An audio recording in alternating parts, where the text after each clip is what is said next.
श्री स्वामी समर्थ जय जय स्वामी समर्थ। श्री स्वामी समर्थ जय जय स्वामी समर्थ। अक्कलकोट स्वामी या चॅनलमध्ये मी तुमचं सगळ्यांचं खूप खूप मनापासून स्वागत करते आणि तुमच्या सगळ्यांसाठी स्वामींकडे प्रार्थना करते स्वामींचरणी की तुमच्या सगळ्यांच्या सगळ्या इच्छा लवकरात लवकर पूर्ण हो आणि सगळ्यांना सुख शांती समृद्धी मिळो अशी तुमची सगळ्यांसाठी मी प्रार्थना करते। आणि आता आपण स्वामींचे विचार ऐकूया। खऱ्या विद्यार्थ्याला सुट्टी कधीच नसते। सुट्टी ही त्याच्यासाठी नवं काहीतरी शिकण्याची संधी असते। मैत्रीचे धागे हे कोळ्यापेक्षाही बारीक असतात, पण लोखंडाच्या तारेपेक्षाही मजबूत असतात। तुटले तर श्वासानेही तुटतील, नाहीतर वज्राघाताने सुद्धा तुटणार नाहीत। कोणीही कसं दिसावं यापेक्षा कसं असावं याला महत्त्व आहे। खरे तर सगळे कागद सारखेच, त्याला अहंकार चिकटला की त्याचे सर्टिफिकेट होते। आयुष्य फार सुंदर आहे, ते फक्त चांगल्या विचारांनी जगता आलं पाहिजे। माणसाला माणूस जोडत गेलं पाहिजे। स्वामी म्हणतात, प्रवाहाच्या विरुद्ध दिशेला तेच पोहोचू शकतात ज्यांचे निर्धार ठाम असतात, ज्यांना कुठले तरी ध्येय गाठायचे असते।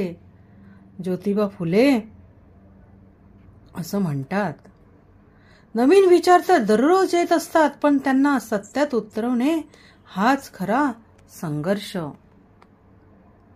केस कापणे हा न्हाव्याचा धर्म नाही, व्यवसाय आहे। चामडं शिवणे हा चांभाराचा धर्म नाही, व्यवसाय आहे। तसेच पूजापाठ करणे हा ब्राह्मणांचा धर्म नसून व्यवसायच आहे। भारतात तोपर्यंत राष्ट्रीय भावना बळकट होणार नाही जोपर्यंत खाणेपिणे आणि वैवाहिक संबंधांवर जातीचे बंधन तसेच आहे। जुन्यात आपण रंगतो, स्मृतीची पानं उलटायला बोटांना डोळ्यातलं पाणी लागते। मग त्या स्मृती सुखाच्या असोत वा दुःखाच्या। स्वामी म्हणतात, चोरीमध्ये वाईट काहीच नसतं, तुम्ही काय चोरता आहात यावर ते अवलंबून आहे। तुम्ही एखाद्याचं मन चोरलं तर त्यात काय वाईट आहे? जगात काय बोलत आहात यापेक्षा कोण बोलत आहात याला महत्त्व जास्त आहे। परिस्थिती हा अश्रूंचा कारखाना आहे। भरलेला खिसा माणसाला जग दाखवतो आणि रिकामा खिसा हा जगातील माणसं दाखवतो। स्वामी म्हणतात, समजावण्यापेक्षा समजून घेण्यामध्ये खरी परीक्षा असते, कारण समजण्यासाठी अनुभवाचा कस लागतो, तर समजून घेण्यासाठी मनाचा मोठेपणा लागतो। विजेते वेगळ्या गोष्टी करत नाहीत, तर ते प्रत्येक गोष्ट वेगळेपणाने करतात। तुम्ही प्रत्येक वेळेस नवीन चूक करत आहात असाल तर नक्कीच समजा तुमची प्रगती होत आहे। नियती जेव्हा तुमच्या हातून काही हिरावून घेत असते तेव्हा त्यापेक्षा अधिक काहीतरी देण्यासाठी तुमच्या हाताची उंजळ रिकामी करत असते। दुसऱ्याला सुख मिळत असेल तर आपण थोडे दुःख सहन करायला हरकत नाही। निंदेला घाबरून आपण ध्येय सोडू नका, कारण आपलं ध्येय सध्या होताच निंदा करणाऱ्यांची मतं बदलतात। रोज सकाळी उठल्यावर तुमच्याकडे 2 पर्याय असतात, स्वप्न बघत राहा, नाहीतर स्वप्न बघत परत झोपा, नाहीतर त्या स्वप्नांच्या मागे लागा। आपल्या स्वतःबरोबर वाईट व्हावं असं वाटत नसेल तर दुसऱ्यांनाही आनंद द्या। जर तुम्हाला आयुष्यामध्ये जास्त संघर्ष करावा लागत असेल तर स्वतःला खूप नशीबवान समजा, कारण देव त्यांनाच आयुष्यात संघर्ष करण्याची संधी देतो ज्याच्यामध्ये ती झेलण्याची क्षमता असते। जर कोणी तुमचं मन मोडलं तर निराश होऊ नका, कारण ह्या निसर्गाचा नियमच आहे। ज्या झाडावर गोड फळ असतात त्याच झाडावर जास्त दगड मारले जातात। इच्छा दांडगी असली की मदत आपण होऊन तुमच्याकडे चालत येते. स्वामी म्हणतात, जीवनात जर काही मिळवायचं असेल तर सर्वात आधी तुमचं लक्ष निश्चित करा.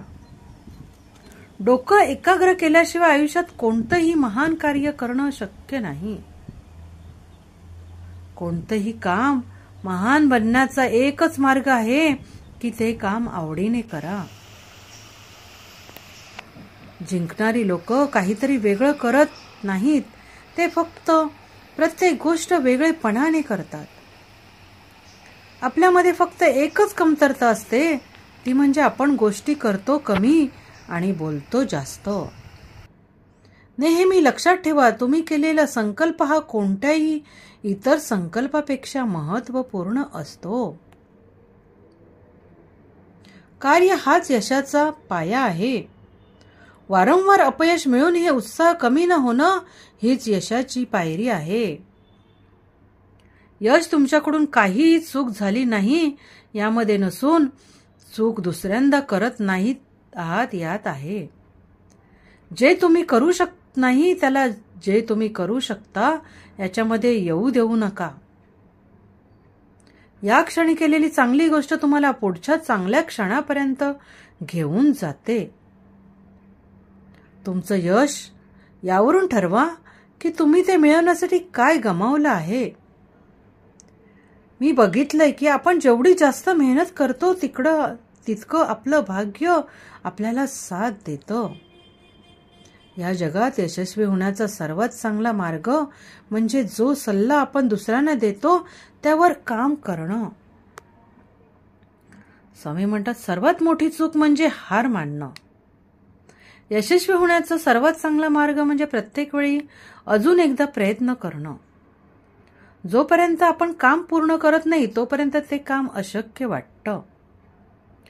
गर्वाची गोष्ट कधीही न पडण्याचं नसून प्रत्येक वेळी पडल्यावर परत उठण्यात आहे. एक चांगलं डोकं आणि एक चांगलं हृदय ही जोडी नेहमीच विजयी ठरते.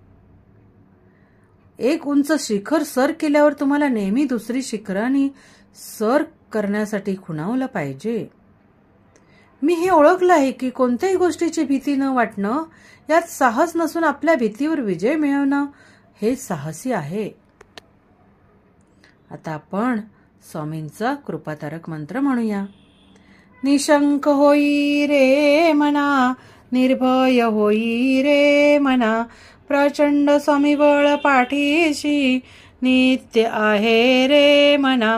अतर्क्य उदूत हे स्मरणगामी, अशक्य ही शक्य करतील स्वामी, अशक्य ही शक्य करतील स्वामी. थँक्यू स्वामी.